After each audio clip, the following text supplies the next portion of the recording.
Good afternoon, everyone. It's an honor to join you today for this important convening hosted by the Center for Research on Expanding Educational Opportunity, or CREEO, founded by a visionary leader and scholar, Dr. Travis Bristol.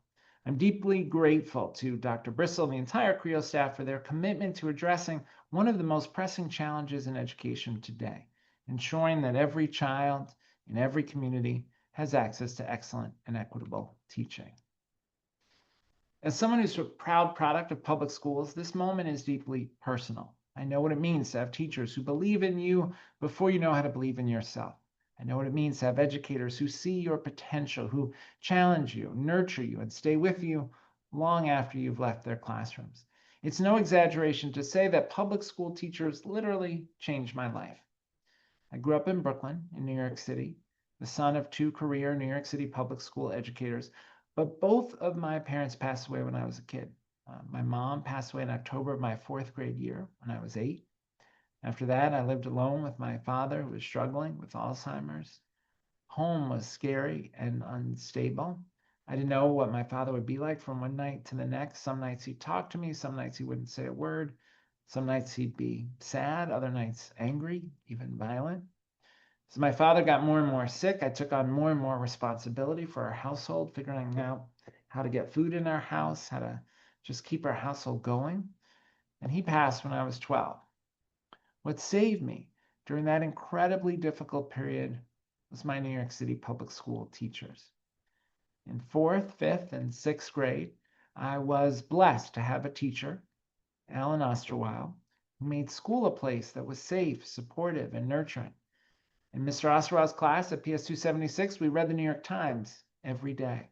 We took field trips to the American Museum of Natural History and the ballet. He exposed us to a whole world beyond Canarsie, Brooklyn. We did productions of A Midsummer Night's Dream, Shakespeare in elementary school, and Alice in Wonderland.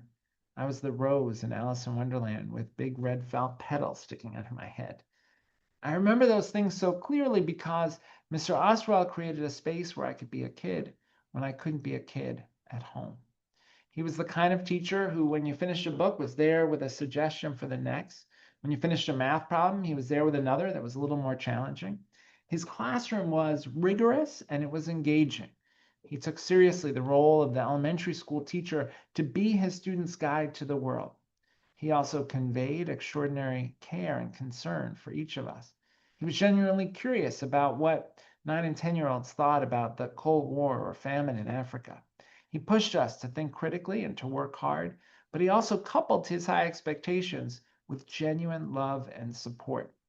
In the years after Mr. Osterweil's classroom, I was blessed to have a series of wonderful public school teachers who made school compelling and safe when life outside of school was difficult and tumultuous. After my father passed away when I was 12, I moved around between different family members and schools, but teachers were a constant source of stability, providing me with hope and support. Even so, I struggled in high school the way many young people who've experienced trauma struggle as adolescents. I was angry at the world, angry at the things I had endured as a kid, and I got in a lot of trouble. I got in so much trouble that I actually got expelled. In fact, I'm the first U.S. Secretary of Education to have been kicked out of high school. At that point, my life could have gone in a lot of directions. People could have looked at me and said, here is a Black and Latino male struggling in school with a family in crisis and no respect for authority. What chance does he have? And they could have given up on me. But I was lucky that my teachers and a school counselor had more faith in me than I had in myself and were willing to see me as more than the sum of my mistakes and give me a second chance. Their faith in me helped me get my life back on track. I became a high school social studies teacher because I wanted to try to do for other kids what teachers had done for me. That same goal drove my work as a middle school principal, leader of a school network, state education commissioner in New York, U.S. Secretary of Education for President Obama, and president and CEO of the Education Trust. And that same aspiration animates my work every day now as Chancellor of the State University of New York. So I stand before you not only in admiration, but in solidarity, because your work is the work of transformation. Today, our gathering centers on 3 powerful objectives. First, to celebrate the achievements of this community, our National Board Resource Center educators and the trailblazing members of the Bridge program. Second, to strengthen the connections among us, educators, candidates, district leaders, and partners who believe in a future where transformative public education is not the exception, but the norm. And third, to look forward toward year 3 of the NBRC and to the deepened collective effort it will take to sustain and grow this vital work. At the heart of that work are the CREEO values: facilitating relationships, experiences, and access to education, creating opportunities for learning and growth, removing barriers to education, fostering a love of teaching and learning. There are also the 5 core propositions of the National Board Certification, which remind us not only what teachers do, but of who teachers are. Proposition 1, teachers are committed to students and their learning. It's not just knowing their names, it's about love. It's about believing in the brilliance and capacity of every young person who walks into your classroom. You don't just teach students, you champion them. You show them they matter. And in doing so, you give them the confidence to change the world. Proposition 2, teachers know the subjects they teach and how to teach those subjects to students. The art and science of teaching is knowing not just what to teach, but how. You build bridges between abstract concepts and real-life relevance. You make learning meaningful and accessible for every student, no matter where they come from or how they learn.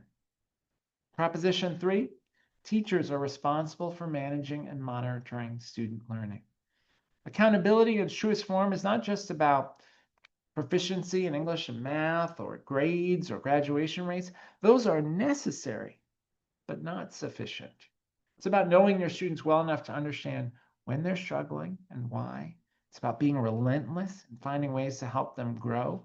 It's about seeing potential and staying committed to progress and taking the long view to help them achieve not just success in college and careers, but engaged citizenship and fulfilling lives. Proposition 4, teachers think systematically about their practice and learn from experience. Teaching is not static. The best educators are constantly evolving, reflecting, adapting, and striving to do better. You are researchers, innovators, problem solvers. You understand that reflection is not a luxury, it's a necessity. Having supported teachers through the national board process when I was a principal, I know how much work is involved in pursuing certification. You have my admiration and my thanks. And Proposition 5, teachers are members of learning communities. This is perhaps the most powerful reminder of all, because we are stronger together. Whether it's mentoring a colleague, collaborating across a district, or participating in communities like NBRC, you show us that excellence in teaching is not a solo act, it's a collective endeavor. In my new book, Teacher by Teacher, I describe the teachers and mentors who changed my life as a kid, but also many of the teachers and mentors I've been blessed to work with throughout my career. Whether it was my wise, cooperating teacher who taught me so much when I was student teaching at Beacon High School in Manhattan, or the inspiring teachers I've met at the Red Cloud Indian School in South Dakota when I was U.S. Secretary of Education. I'm always in awe of the talent, tenacity, and creativity of great teachers who reflect the values the 5 core propositions represent. Let's also remember, this work doesn't happen in a vacuum. It happens against the backdrop of a broader struggle for educational justice. In too many communities, especially those serving students of color, the pathway to teaching excellence is still paved with barriers: financial, institutional, and systemic. That's why initiatives like NBRC's Candidate Support Program and the Bridge Program are so vital. They don't just support educators, they dismantle the obstacles that too often keep talented, passionate people from entering and thriving in the profession. And that's where CREEO's vision shines through so clearly. By centering research and strategy on expanding educational opportunity, CREEO is helping us not only to see the gaps, but to build the bridges, to reimagine the systems that affirm, support, and elevate the educators our students deserve. So as we celebrate today, let's also recommit ourselves to building schools where every child sees themselves reflected in their teachers, where every teacher is empowered to grow, and where our public education system becomes a vehicle for equity, not a reflection of inequality. To every educator here, Thank you for your leadership, your courage, and your unwavering belief in what is possible. Year 3 of the National Board Resource Center is ahead of us. Let's meet it with purpose, with unity, and with the same passion that brought us into this work in the first place. Thank you so much.